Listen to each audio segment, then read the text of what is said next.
हरे कृष्णा, राधे राधे, जय श्रीमन नारायण। कैसे हैं आप लोग? आशा करती हूँ कि श्री हरि की कृपा आप सभी पर बनी रहे, आप सभी स्वस्थ हो, अच्छे हो। और आज हम सुनेंगे पाप मोचनी एकादशी व्रत की कथा। तो सबसे पहले पाप मोचनी एकादशी की आप सभी को हार्दिक शुभकामना। तो आइए जानते हैं कि श्री कृष्ण ने क्या कहा था। श्री कृष्ण कहते हैं कि हे धर्मराज, मैं आपसे एक कथा कहता हूँ जिसे महर्षि वशिष्ठ जी ने श्री रामचंद्र जी से कही थी। एक समय श्री राम बोले कि हे गुरुदेव, कोई ऐसा व्रत बताइए जिससे लोगों के समस्त पाप नष्ट हो जाए। जैसे मैंने सीता के वियोग में बहुत दुख भोगे हैं। महर्षि वशिष्ठ बोले, हे राम, आपने जन कल्याण के लिए बहुत ही उत्तम प्रश्न पूछा है। आपकी बुद्धि अत्यंत शुद्ध और पवित्र है।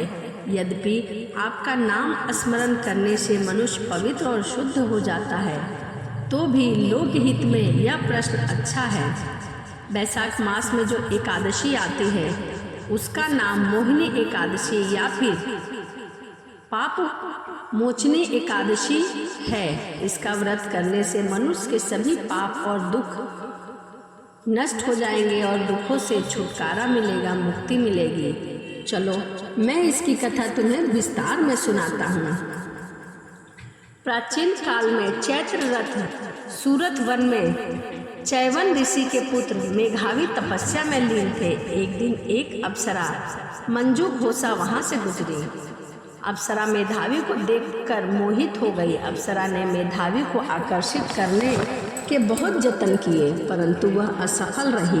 उसे सफलता नहीं मिली। अप्सरा उदास होकर बैठ गई। तभी वहां से कामदेव जी गुजर रहे थे। कामदेव जी ने अप्सरा को उदास बैठा देखा तो सोचा कि इसकी मदद कर दूं, जिस कारण मेधावी मंजू घोषा के प्रति आकर्षित हो जाए। अप्सरा को पिशाचनी होने का श्राप मिल गया, क्योंकि वह ऋषि मुनि थे और वह आकर्षित होना नहीं चाहते थे। अप्सरा ने इस प्रयास से मेधावी भगवान शिव की तपस्या को भूल गई। कई वर्ष बीत जाने के बाद जब मेधावी को अपना भूल याद आया तो उन्होंने मंजू घोषा को पिशाचनी होने का श्राप दे दिया। मेधावी को भी अपनी गलती का एहसास हुआ और उसने इस कृत्य के लिए माफ़ी मांगी। अप्सरा की विनती पर मेधावी ने पाप मोचनी एकादशी का व्रत के महत्व के बारे में बताया और कहा कि इस व्रत को विधि पूर्वक पूर्ण करो, सभी पाप दूर होंगे। अप्सरा के कहे के अनुसार चैत्र मास की कृष्ण पक्ष की एकादशी तिथि को पाप मोचनी एकादशी का व्रत रखा जाता है। विधि पूर्वक व्रत का पालन किया जाता है। इसके करने से पाप दूर हो जाते हैं और उसे पिशाच योनि से मुक्ति मिल गई। इसके बाद अप्सरा वापिस अपने स्वर्ग लौट गई और दूसरी तरफ मेधावी ने भी पाप मोचनी एकादशी का व्रत किया। इस व्रत के प्रभाव से मेधावी भी पाप से मुक्त हो गए। आइए अब हम जानते हैं कि पाप मोचनी एकादशी व्रत की पूजा विधि क्या है। एकादशी वाले दिन प्रातःकाल जल्दी उठकर स्नान आदि से निवृत्त हो जाएं। घर के मंदिर की साफ सफाई करके दीप प्रज्वलित करें।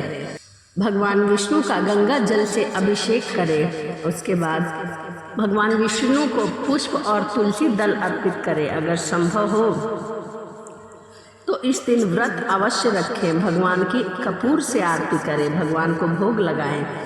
इन बात का ध्यान रखें कि भगवान को सिर्फ सात्विक चीज़ों का भोग लगाया जाता है। भगवान विष्णु के भोग में तुलसी को जरूर शामिल करें।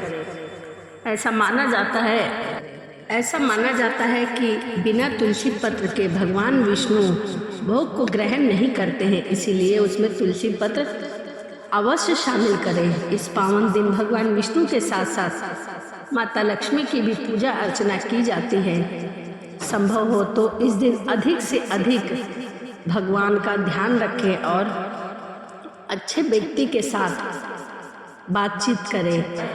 रात्रि को भगवान का कीर्तन करें और भगवान के नामों का स्मरण करें। तो यह एकादशी व्रत की कथा थी और पूजा की विधि थी। तो चलिए इसी के साथ वीडियो को समाप्त करते हैं और मिलते हैं अगली वीडियो में। राधे राधे, जय श्रीमन नारायण, हरे कृष्णा।